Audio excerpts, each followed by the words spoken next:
Hi everyone, my name is Sebastian Paul and I am very pleased to present to you our work today in which we investigated how current TPMs can supplement post-quantum cryptography in TLS. This was joint work with Felix Schick and Seedorf, and apart from that I would also like to acknowledge that this work was partly funded by the German Federal Ministry of Education and Research under the project Floki. As you know, all big tech companies are in the middle of a race to be the first to offer a large-scale quantum computer. To give you two examples of this race, Google recently claimed to have reached quantum supremacy with their quantum processor, and just a few months ago, IBM released its timeline towards a million-qubit quantum computer by the year 2030. Nevertheless, the exact time frame until we see a full-fledged quantum computer is still up for a discussion. Most experts estimate it could take another 10 to 30 years before we see such powerful machines. And this new powerful computing paradigm also comes at a cost. They can break widely deployed public key cryptography, so cryptography that we use every day in applications such as online banking, updating software, or messaging our friends. And the reason for this is Shor's algorithm, which solves the integer factorization and discrete logarithm problem in polynomial time on a quantum computer. Therefore, at some point, protocols, applications, and standards need to be modified so that they integrate new cryptographic schemes that resist attacks from quantum as well as classical computers. And this new type of cryptography is called post-quantum cryptography, or in short, PQC. So far, 5 cryptographic families have been identified that are believed to resist attacks from quantum computers. That is, the family of lattice-based schemes, code-based, multivariate, and hash-based schemes, as well as the newest family of supersingular elliptic curve isogeny cryptography. While there is no time to go into the details of the individual families in this talk, they all have different performance characteristics, and due to their novelty, trust in those schemes also varies quite a bit. As of now, lattice-based schemes have emerged to offer very balanced performance and are also well trusted in the cryptography community. Another very interesting family are hash-based schemes, which offer high security guarantees, but somewhat have an imbalanced performance characteristics, such as small public keys but very large signatures. And in this work, we only use schemes from NIST's PQC standardization project, which is currently in its final round. And NIST also plans to publish new PQC standards for key establishment and digital signature schemes between 2022 and 2024. At first, it may seem counterintuitive to talk about the migration to post-quantum cryptography before we even know which schemes will be standardized and before large-scale quantum computers even exist. But there are several reasons why some domains should consider migration to PQC rather sooner than later. First, all data that is encrypted using conventional cryptography can be captured and retroactively decrypted once powerful quantum computers are available, which we consider a harvest now, decrypt later attack. And second, as most systems nowadays are rather complex, a transition to new cryptography standards requires careful planning. One example is the domain of Industrial Internet of Things, where its components typically have a long lifetime, often more than 10 years, and they also gather and process highly sensitive data during its entire lifetime. Therefore, post-quantum cryptography should already be considered for future IIoT devices. Besides that, we observe two other security-related trends in this domain. First, many IIoT devices are equipped with trusted hardware elements such as TPMs, and second, many protocols in this area started prescribing additional client authentication, such as mutual authentication in TLS. And all these aspects motivate our work, where we want to explore the combination of trusted platform modules and post-quantum cryptography in a mutually authenticated TLS handshake under different TPM offloading strategies. So, for our experiments, we first need to select PQC schemes that are compatible with current TPMs, and as we want to investigate the full impact of post-quantum cryptography on TLS, we also need to choose at least one post-quantum key establishment as well as one signature scheme. The table here on the right gives an overview of all PQC candidates of this third round. And as you can see, all schemes use hash functions or symmetric key cryptography to some degree internally. And from related benchmarks, we already know that most schemes spend most of the time on the computation of hash functions. Sphinx, for example, spends on average around 87% of its runtime computing hash functions. In our experiments, we work with TPMs that are specified according to the most recent TPM 2.0 specification. And therefore, we can only outsource computations of the hash function SHA-2 256 and random number generation using its true random number generator. And with these limitations in mind, we get 4 potential candidates for our integrations. Kyber and Saber, both in its 90s version as 2 key establishment schemes, and Rainbow and Sphinx Plus as 2 signature schemes. Out of those 4 candidates, we selected Kyber and Sphinx Plus for our experiments. And we did not select Rainbow because a recent attack somewhat decreases our trust in the scheme, and we did not select Saber because its performance characteristics are very similar to that of Kyber, and Kyber has already proven to be a good candidate for the integration into TLS in previous works. Next, we had to integrate Kyber and Sphinx Plus into the TLS 1.2 handshake. As in previous works, the idea here was to replace all conventional public key cryptography with post-quantum key establishment and signature schemes. So this way, we keep the original handshake structure in place with all its security guarantees and only need to change the content of the relevant handshake messages and operations on the client and server side.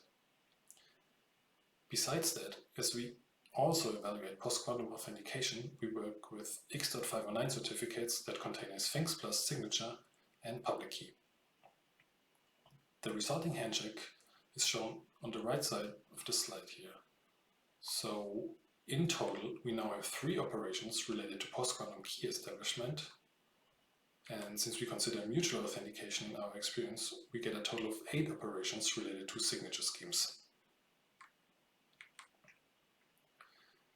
And now that we know how to integrate post-quantum cryptography into TLS, we needed to implement this in the TLS library.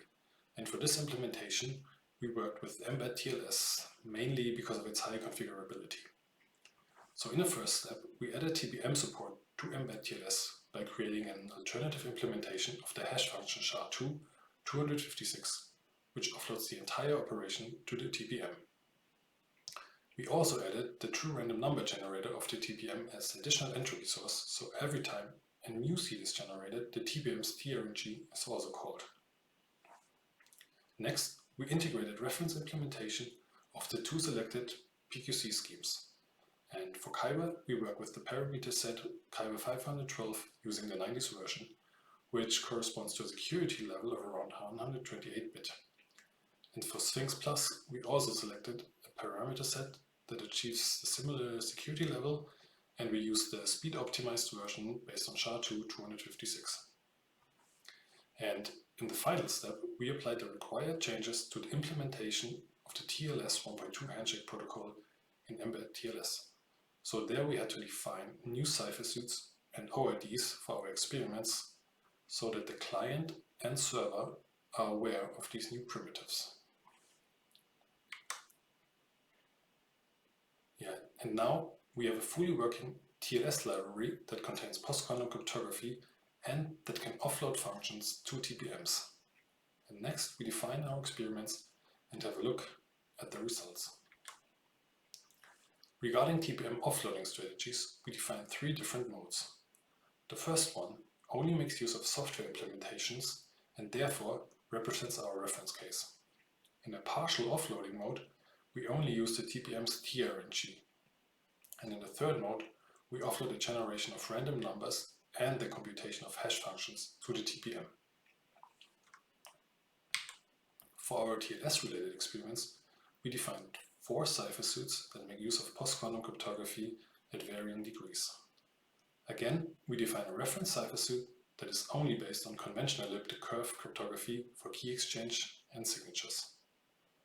Our first partially post-quantum cipher suit replaces elliptic curve Diffie-Hellman key exchange with Kyber, and therefore it only ensures confidentiality against the quantum adversary. The second, partially post-quantum ciphersuit replaces ECDSA with Sphinx Plus and therefore only ensures post-quantum authentication. Our final ciphersuit, on the other hand, integrates both post-quantum key exchange and post-quantum signatures. Consequently, it resembles a scenario when post-quantum cryptography has already been standardized and has been fully adopted for use in TLS. Our hardware setup presents a typical setting in IIoT, where a less powerful sensing device, which in our case is a Raspberry Pi, transmits data to a more powerful computing device, which in our case was a regular notebook. And of course, both devices are equipped with a TPM 2.0. In fact, the notebook uses the ST33T from ST Microelectronics, while the Raspberry Pi uses the Infineon SLB 9760. But before we look at the results of our TLS handshake experiments, we also evaluated the standalone performance of our TPMs and post-quantum cryptography under the three different offloading modes.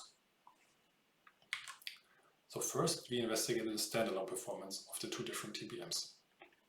For this, we only looked at the performance of the TPM's TRNG and the SHA-2 256 operation, and compared the results with the performance of the corresponding Mbed TLS software implementation.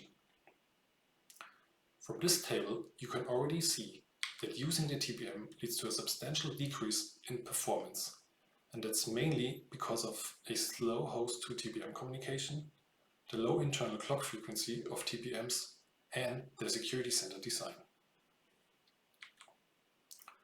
And next, we looked at the performance of all evaluated cryptographic primitives under the three different offloading modes. And compared to the software-only implementation, there is only a negligible performance impact in all schemes when using the TPM's TRNG as additional entropy source. That's because Mbed TLS only reseeds a random bit generator every 10,000 calls. So, the slow performance of the TPM's TRNG does not have a big impact in that case. But, as expected, when offloading the computations of hash functions to the TPM, the impact becomes clearly visible, especially for primitives such as Kyber and Sphinx Plus. In fact, Sphinx Plus signing operation now takes up to 2 minutes on the Raspberry Pi compared to 212 milliseconds in the software-only implementation, which more or less makes it impractical for most applications. But now, let's have a look at the results of our TLS handshake experiments. As mentioned earlier, we evaluated our 4 ciphersuits in 2 different offloading modes in comparison to the software-only case. At first, we see that a ciphersuit that only contains Kyber outperforms the elliptic curve one in the reference case as well as in case of offloading random number generation to the TPM. And second, due to the slow signing operation of Sphinx Plus, we see a big increase in handshake duration when using it as a signature scheme in our ciphersuits. So, in line with our standalone results, when offloading the computation of hash functions, we see handshake times that are impractical for real-world deployments. This again demonstrates that it's not practical to offload the computation of hash functions to TPMs in our evaluated schemes, while, on the other hand, it does make sense to use the TPM's TRNG as additional entropy source.